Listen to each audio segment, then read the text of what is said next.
പ്രിയപ്പെട്ട സുഹൃത്തുക്കളെ, കണ്ണൂർ എഡിഎമായിരുന്ന നവീൻ ബാബുവിൻ്റെ പോസ്റ്റ്മോർട്ടവുമായി ബന്ധപ്പെട്ടുകൊണ്ട് വലിയ വിവാദങ്ങൾ ഇപ്പോൾ നടന്നുകൊണ്ടിരിക്കുകയാണ്.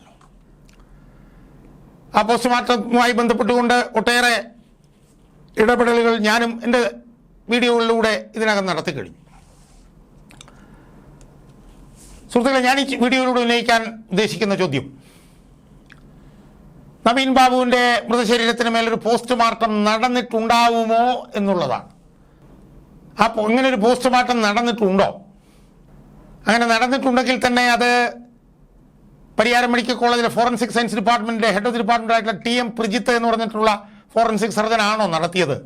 അതോ അയാളുടെ അസിസ്റ്റൻറ്റിനെ കൊണ്ടോ മറ്റോ ഇങ്ങനെ എന്തെങ്കിലും ഒരു പോസ്റ്റ്മോർട്ടം നടത്തി എന്ന് വരുത്തി തീർത്ത് ഒരു റിപ്പോർട്ട് എഴുതുകയാണോ ചെയ്തിട്ടുള്ളത്?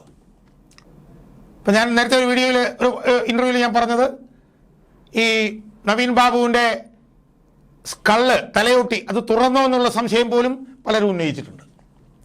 കാരണം അങ്ങനെ തുറന്നു എന്ന് തോന്നിക്കുന്ന ഒരു മുഖഭാവം അല്ലെങ്കിൽ മുഖത്തിൻ്റെ ക്യാരക്ടറല്ല മൃതദേഹത്തിൽ കാണാൻ കഴിഞ്ഞത് എന്നുള്ളത് ആളുകൾ പറയുന്നുണ്ട്. അപ്പോൾ എന്തായാലും നവീൻ ബാബുവിൻ്റെ മേൽ യഥാർത്ഥത്തിൽ പോസ്റ്റ്മോർട്ടം നടന്നോ എന്നുള്ള സംശയം എന്നെ ബാധിച്ചിട്ടുണ്ട്. അതിൻ്റെ അടിസ്ഥാനത്തിൽ ഞാൻ ഈ വീഡിയോയിൽ ചെയ്യാൻ പോകുന്നത് നവീൻ ബാബുവിൻ്റെ പോസ്റ്റ്മോർട്ടം റിപ്പോർട്ടും 19/2/2024 നടന്ന പൂക്കോട് സർവകലാശാലയിൽ ആത്മഹത്യ ചെയ്തു എന്ന് പറയപ്പെടുന്ന സിദ്ധാർത്ഥൻ്റെ പോസ്റ്റ്മോർട്ടം റിപ്പോർട്ടും തമ്മിൽ ഒന്ന് താരതമ്യം ചെയ്യാൻ വേണ്ടിയിട്ടാണ്. ഈ രണ്ട് പോസ്റ്റ്മോർട്ടം റിപ്പോർട്ടുകൾ ആണ് എൻ്റെ കയ്യിലുള്ളത്. അത് തമ്മിലൊന്ന് താരതമ്യം ചെയ്തിട്ട് ആണ് നവീൻ ബാബുവിൻ്റെ ഈ പറഞ്ഞതുപോലെ പോസ്റ്റ്മോർട്ടം നടന്നോ ഇല്ലയോ എന്നുള്ള സംശയം ഞാൻ എൻ്റെ പ്രേക്ഷകരുമായി പങ്കുവെക്കാൻ പോകുന്നു. ഞാൻ നേരത്തെ സൂചിപ്പിച്ചതുപോലെ സിദ്ധാർത്ഥൻ്റെ പോസ്റ്റ്മോർട്ടം നടന്നത് 19/2/2024 അത് സുൽത്താൻ ബത്തേരിയിലെ താലൂക്ക് ഹെഡ്ക്വാർട്ടേഴ്സ് ഹോസ്പിറ്റലിലാണ് സിദ്ധാർത്ഥൻ്റെ പോസ്റ്റ്മോർട്ടം നടന്നത്. 15/10/2024 കണ്ണൂർ പരിയാരം മെഡിക്കൽ കോളേജിലെ ആണ് നവീൻ ബാബുവിൻ്റെ പോസ്റ്റ്മോർട്ടം നടന്നത്. സുഹൃത്തുക്കളെ, സിദ്ധാർത്ഥൻ്റെ പോസ്റ്റ്മോർട്ടത്തിൽ ജനറലായിട്ട് കുറേ കാര്യങ്ങൾ പറയുന്നുണ്ട്. അതായത് മൂന്ന് ഭാഗങ്ങളാണ് സിദ്ധാർത്ഥൻ്റെ പോസ്റ്റ്മോർട്ടത്തിൽ ഉള്ളത്.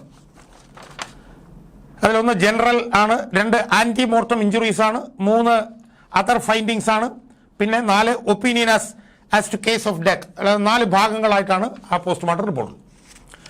നവീൻ ബാബുവിൻ്റെ പോസ്റ്റ്മോർട്ടത്തിലും നമുക്ക് ആ 4 ഭാഗങ്ങൾ കാണാം. ഒന്ന് ജനറൽ, ഒന്ന് antemortem injuries, other findings, opinion as to cause of death. അങ്ങനെ 4 ഭാഗങ്ങൾ നവീൻ ബാബുവിൻ്റെ പോസ്റ്റ്മോർട്ടത്തിലും ഉണ്ട്.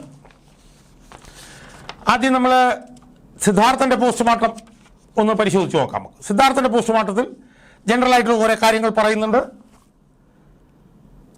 അതിൽ well built identified a body of well built and moderately nourished adult male, 66 kilo, 172 centimetre തൂക്കം. Eyelids were seen partially open. ശ്രദ്ധിച്ചോണം, eyelids were seen partially open. Tracheae were noted on both sclera. Conjunctiva were normal. Corneas were hazy. Nostrils and ear canals were intact. Circumferal area were intact. Lips with frenulum, it is in a mucosa, and gums were intact. Tongue lip was protruded out beyond teeth margin. Metal beaks were noted on the teeth of the upper and the lower jaws. Fingernails were blue. External genitalia were intact. Dry oblique salivary dribble mark was noted at right side of the face, extending from angle of mouth. Dry vertical salivary dribble mark was noted at the right side and front of chest and abdomen. Seminal discharge was noted at the tip of the penis. Further rigor mortis were fully established and retained all over the body. Postmortem staining was at the back of trunk, not fixed. there were no signs of decomposition. ഇതാണ് general എന്ന് പറഞ്ഞുകൊണ്ട്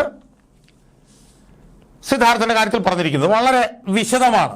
eyelids were open, corneas were hazy, salivary dribble ഉണ്ടായിരുന്നു, അങ്ങനെ ഒരുപാട് കാര്യങ്ങൾ അതിനകത്ത് പറഞ്ഞിട്ടുണ്ട്. Vertical salivary dribble ഉണ്ടായിരുന്നു, പോസ്റ്റ്മോർട്ടം സ്റ്റെയിനിങ് ഉണ്ടായിരുന്നു.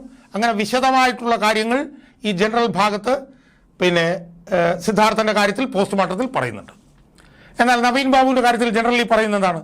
Body was that of a moderately built and nourished, medium fair complexion adult male weighing 55 kilograms and 165 centimeters long. Eyes were found closed, conjunctiva were congested and cornea were hazy.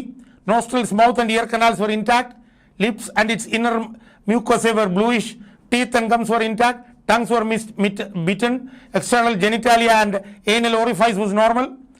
Other external body orifices were normal. Fingernails were bluish.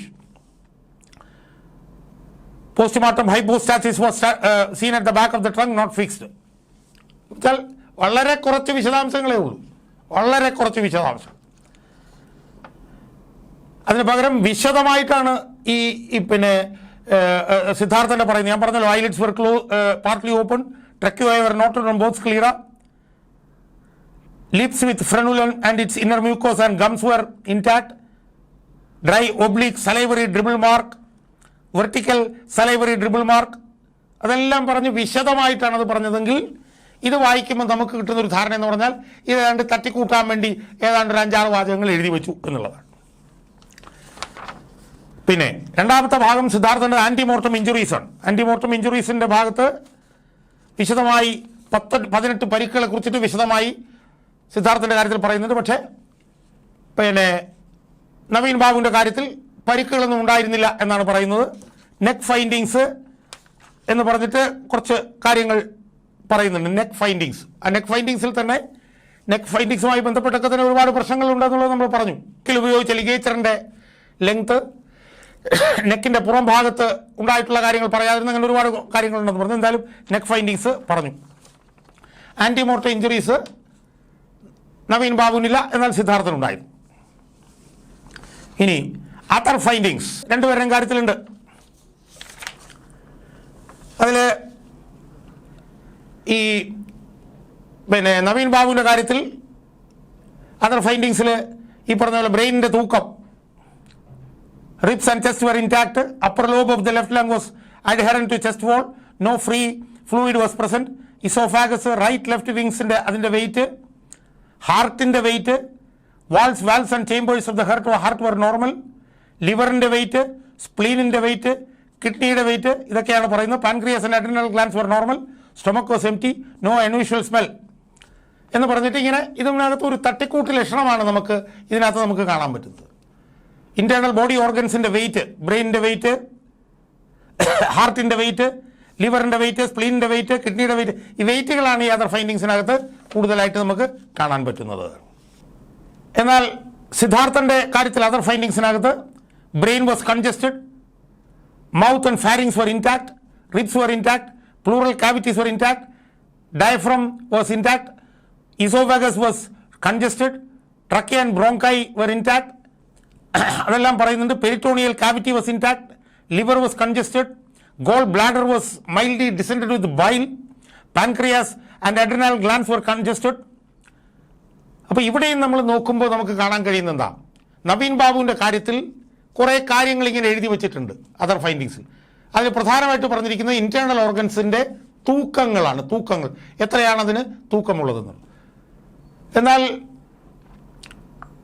സിദ്ധാർത്ഥന്റെ കാര്യത്തിൽ അങ്ങനെ തൂക്കം പറയുന്നേയില്ല, വിശദമായി പറഞ്ഞിരിക്കുകയാണ്. ഏറ്റവും പ്രധാനപ്പെട്ട ഒരു omission എന്ന് പറയുന്നത് ഈ അതർ ഫൈൻഡിങ്സിൻ്റെ അവസാനം സിദ്ധാർത്ഥന്റെ പോസ്റ്റ്മോർട്ടം റിപ്പോർട്ടിൽ പറയുന്നത് എന്താണ്, sample for chemical analysis and histopathological examination were preserved, labeled, sealed and sent through CPO number 2677. Blood, scalp hairs and fingernail clippings were preserved, labeled, sealed and handed over to the investigating officer through CPO number 2677. ഇതാണ് സിദ്ധാർത്ഥന്റെ postmortem റിപ്പോർട്ടിൽ other findings കഴിഞ്ഞിട്ട് പറയുന്നത്. samples for chemical analysis and histopathological examination were preserved, labeled, sealed and sent through CPO 2677. Blood, scalp, hairs and fingernail clippings were preserved, labeled, sealed and handed over to the investigating officer through CPO number 2677. സുഹൃത്തുക്കളെ, ഇങ്ങനൊരു കാര്യം നവീൻ ബാബുവിൻ്റെ postmortem റിപ്പോർട്ടിൽ പരാമർശിച്ചിട്ടില്ല. ഇതാണ് ഏറ്റവും പ്രധാനപ്പെട്ട, അതായത് നവീൻ ബാബുവിൻ്റെ പോസ്റ്റ്മോർട്ടം റിപ്പോർട്ടിലെ ഏറ്റവും പ്രധാനപ്പെട്ട ഒരു ഒമിഷൻ ഇതാണ്. അതിനുശേഷം opinion as to case of death എന്നുള്ളിടത്ത് രണ്ടിനകത്തും postmortem findings were consistent with death due to ഹാങ്ങിങ് എന്ന് മാത്രം പറയുന്നു. മറ്റടുത്ത് ചില മൾട്ടിപ്പിൾ ബ്ലണ്ട് ഇഞ്ചുറീസ് എന്നും പറയുന്നു. സുഹൃത്തുക്കളെ, അപ്പോൾ മൊത്തത്തിൽ നമ്മൾ പരിശോധിച്ച് നമുക്ക് കാണാൻ കഴിയുന്നതാ, നവീൻ ബാബുവിൻ്റെ മേൽ പോസ്റ്റ്മോർട്ടം നടത്തിയെന്ന് വരുത്തി തീർക്കാൻ എന്തൊക്കെയോ എഴുതി വച്ചിരിക്കുന്നു, എന്തൊക്കെയോ ഇങ്ങനെ എഴുതി ഒരു പോസ്റ്റ്മോർട്ടം റിപ്പോർട്ടായിട്ട് ഉണ്ടാക്കിയിരിക്കുന്നു. അതിലേറ്റവും പ്രധാനപ്പെട്ട ഒമിഷൻ എന്ന് പറയുന്നത് ആന്തരാവയവങ്ങൾ വിശദ പരിശോധനയ്ക്ക് അയച്ചില്ല എന്നുള്ളതാണ്. എന്നാൽ സിദ്ധാർത്ഥൻ്റെ പോസ്റ്റ്മോർട്ടം റിപ്പോർട്ടിൽ വളരെ വിശദമായി കാര്യങ്ങൾ പറയുന്നു. അത് പറഞ്ഞതിന് ശേഷം ഇൻറ്റേർണൽ ഓർഗൻസ് ഈ പറഞ്ഞതുപോലെ പ്രിസർവേഷന് വേണ്ടിയും അതുപോലെ തന്നെ ഹിസ്റ്റോപത്തോളജിക്കൽ എക്സാമിനേഷനും അയച്ചതായി പറയുന്നു. അപ്പോൾ ഈ രണ്ട് പോസ്റ്റ്മോർട്ടം റിപ്പോർട്ടുകൾ നമ്മൾ താരതമ്യം ചെയ്യുമ്പോൾ നമ്മളെ അലട്ടുന്ന ഏറ്റവും പ്രധാനപ്പെട്ട ഒരു സംശയം എന്ന് പറയുന്നത് നവീൻ ബാബുവിന് മേൽ ഒരു പോസ്റ്റ്മോർട്ടം നടക്കുകയുണ്ടായോ, അതോ പോസ്റ്റ്മോർട്ടം നടന്നു എന്ന് പറഞ്ഞുകൊണ്ട് എന്തെങ്കിലുമൊക്കെ എഴുതി കൂട്ടി കാണിച്ച് എന്തെങ്കിലും കെട്ടിപ്പൊക്കി ഉണ്ടാക്കുകയാണോ ചെയ്തത്? ഇതാണ് സംശയം. സുഹൃത്തുക്കളെ, നമ്മൾ മനസ്സിലാക്കേണ്ട ആരായിരുന്നു നവീൻ ബാബു? ജില്ലാ ഭരണകൂടത്തിലെ രണ്ടാമത്തെ ഉദ്യോഗസ്ഥനായിരുന്നു നവീൻ ബാബു. അങ്ങനെയുള്ള ഒരു സുപ്രധാന ആളുടെ മേൽ ഇങ്ങനെ ആയിരുന്നുവോ ഒരു പോസ്റ്റ്മോർട്ടം നടത്തേണ്ടിയിരുന്നു? നമ്മളൊന്ന് ആലോചിച്ച് നോക്കിയേ. അല്ല എന്ന് വ്യക്തമാകുന്നു. അപ്പോൾ അതുകൊണ്ട് തന്നെ ഈ പോസ്റ്റ്മോർട്ടം യഥാർത്ഥത്തിൽ നടത്തുന്നതിന് പകരം നടത്തിയെന്ന് വരുത്തി തീർക്കുകയും ആ വരുത്തി തീർക്കുന്നതിന് വേണ്ടി വരുത്തി തീർത്തതെല്ലാം തന്നെ അയാൾ ആത്മഹത്യ ചെയ്തതാണ് എന്ന് വരുത്തി തീർക്കാൻ വേണ്ടിയായിരുന്നു എന്ന് വളരെ വ്യക്തം. പ്രീ മോട്ടിവേറ്റഡ് ആയിരുന്നു, ഞാൻ പറഞ്ഞതുപോലെ പ്രീ മെഡിറ്റേറ്റഡ് ആയിരുന്നു ഈ പോസ്റ്റ്മോർട്ടം എന്ന് എനിക്ക് സൂചിപ്പിക്കുക. കാരണം PP ദിവ്യ ദുരുദ്ദേശപരമായി പ്രസംഗിച്ചു, അത് കേട്ട് നവീൻ ബാബു ആത്മഹത്യ ചെയ്തു എന്ന് നേരത്തെ തന്നെ പറഞ്ഞു വെച്ചിരുന്നല്ലോ. അപ്പോൾ അത് ഈ പറഞ്ഞ പോലെ അരക്കിട്ടുറപ്പിക്കുക എന്നുള്ളതായിരുന്നു ഈ പോസ്റ്റ്മോർട്ടത്തിൻ്റെ ലക്ഷ്യം എന്നുള്ളത് വ്യക്തമാണ്. അതുകൊണ്ട് തന്നെ ഈ രണ്ട് പോസ്റ്റ്മോർട്ടം റിപ്പോർട്ടുകളും തമ്മിൽ താരതമ്യം ചെയ്യുമ്പോൾ, സിദ്ധാർത്ഥൻ്റെയും നവീൻ ബാബുവിൻ്റെയും പോസ്റ്റ്മോർട്ടം റിപ്പോർട്ടുകൾ തമ്മിൽ താരതമ്യം ചെയ്യുമ്പോൾ നവീൻ ബാബുവിന് മേൽ പോസ്റ്റ്മോർട്ടം നടന്നിട്ടുണ്ടോ എന്നുള്ള സംശയം പോലും ഉയരുക സ്വാഭാവികമാണ് എന്നാണ് എനിക്ക് ഈ റിപ്പോർട്ടുകൾ താരതമ്യം ചെയ്തുകൊണ്ട് എൻ്റെ പ്രേക്ഷകരോട് പറയാനുള്ളത്.